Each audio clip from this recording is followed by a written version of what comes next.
নমস্কার, আপনাদের প্রত্যেককে ইংলিশ টিউশনে সুস্বাগতম। আজ আমি বাসস্থান অর্থাৎ শেল্টার সম্পর্কিত একটা ওয়ান ওয়ার্ড সাবস্টিটিউশন বা এক কথায় প্রকাশ একটা শব্দ নিয়ে আলোচনা করব।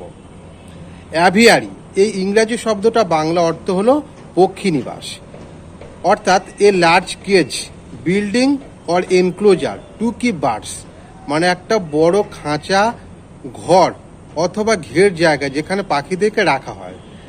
পক্ষী নিবাস মানে কিন্তু খাঁচা নয়, একটা বড় অভয়ারণ্য জাতীয় জিনিস যেখানে পাখিদেরকে রাখা হয়। পশ্চিমবাংলার উত্তর দিনাজপুর জেলার কুলিক নদীর তীরে রায়গঞ্জ শহরে একটা বড় পক্ষীনিবাস বা পক্ষী অভয়ারণ্য রয়েছে।